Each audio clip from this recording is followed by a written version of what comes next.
Hey everybody, I am just loving okra right now. It's the end of the rainy season. It's been hot. It's been perfect growing conditions for okra. Now, okra is very particular. Oftentimes, I've gone to a grocery store to purchase okra or like a farmer's market or something like that, and I've purchased okra that is past its prime. And it's basically, there's a pretty good window on okra, but you just have to be really careful. It's hard to determine what that window is, but I'm going to help you with that today. So this is obvious right here. Let me hide these demonstration pieces. This is obvious. This is gigantic. It's woody. It's very firm. Like, this is the reason I have this one here, is that it's going to grow into seeds for next year. And just to give you like a little bit of a bigger look, this is like a very significant okra garden right here in raised beds with compost that I made, and it's doing very well. But if you look up at the top here, this is kind of how okra does its thing, and this is actually a beautiful example of a closed flower. The okra is in the hibiscus family, has a beautiful flower. This is smallish. You could pick it and eat it. The young ones are delicious. As the okra plant grows, you actually have to pick. Even if you have one that's too big, like this one has basically stopped growing or slowed down because it's putting all of this energy into this seed pod. So very important, if you're growing okra, that you actually pick the okra, even if it is past, unless you are going for seed. And I like to wait until the plant gets a little taller and has given me several, maybe a dozen okra off of one plant before I even consider selecting one for seed. So over here, and basically at this point you have to start pulling the plants toward you, but they're relatively flexible. So you can see an open, beautiful okra, hibiscus-y flower, and next to it another there we go, smallish okra that, again, you could pick and eat, but I'm going to let it get a little bigger. But the window is small, and it's hard. You can't really determine just by size. Oh, the chickens want to join us. Hey guys, where y'all at? I can't. Oh, there they are. Hello. Do you guys like okra? Chickens like everything. I'd invite you to take a look at my "Do Chickens Like?" series playlist on YouTube. So here I have two okra, and they're about the same size, but one is good and one is not, and I'm going to explain what that is. This one, and it depends on a lot of things, I'm sure. It depends on the growing conditions of the plant, the specific genetics of the plant, the rain frequency and intensity at certain times, and how the roots took that up, how this thing develops. But what I like to do is I pick my okra and I leave it on the counter for a day or two. And this is the perfect example. These two were picked at exactly the same time, and they were left on the counter for a day or two.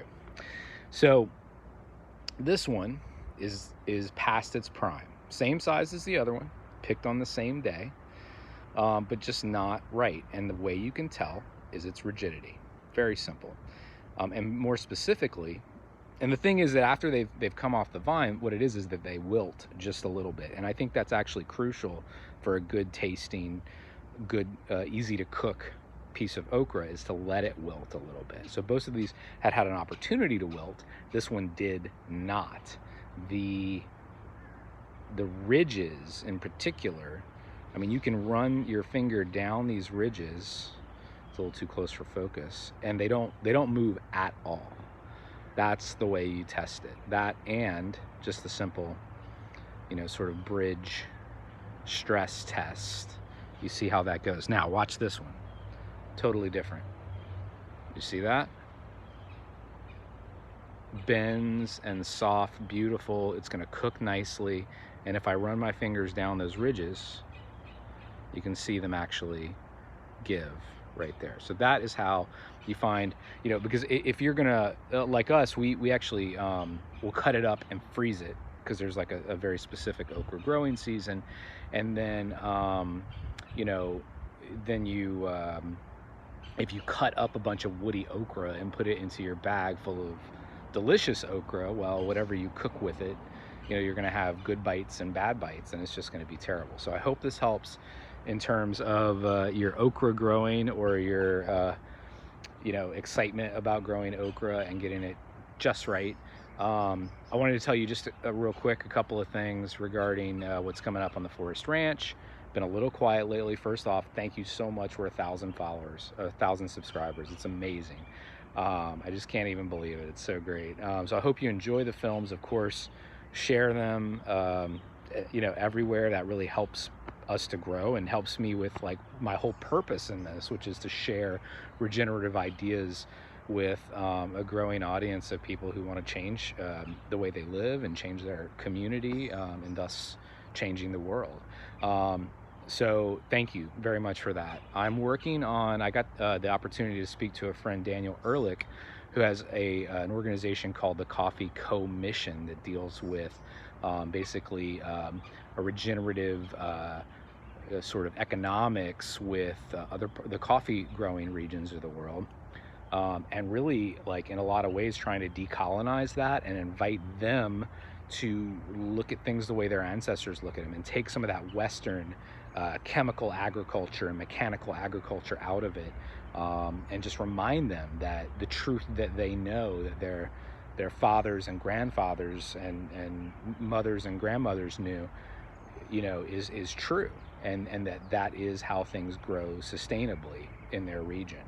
He does a lot of work in South America, you know, Mexico and Africa. So anyway, we're going to do a series of videos with him. And one of the great things about that is that I've actually partnered with another YouTube channel called Awaken the Wild Soul, which I love absolutely. It's actually three siblings that are all artists and permaculturists and, you know, beautiful environmentalists, and they are animating clips for the coffee and colonization video, which I'm very excited to share with you guys. And then one more thing that I'm working on, you may have seen my roof rejuvenation, roof reconditioning with the soy-based product video. We got our solar panels. So I actually filmed them installing the solar panels, and intend to do an interview with the owner of that local solar company, not one of these like gigantic, like massive phone call solar companies. Very local grassroots solar company who takes a lot of pride in providing wonderful renewable energy for Southwest Florida. So there's the panels, and you see like a water heater, which kind of offsets the electric cost. The PV panels and some of the equipment here. So not only do I want to share that story of the installation, but also I'd like to you know, give you guys some actual real data about what it's meaning for our electric bill, and other offsets that, you know, can be associated with having solar power. So hope you enjoyed some info about okra. Please ask any questions you have about okra in the comments. Grew up eating okra in South Louisiana. Love that I can grow it so abundantly here in Florida, and happy to discuss it. And if I don't know, find out. Thanks so much for watching the channel, and really appreciate you guys.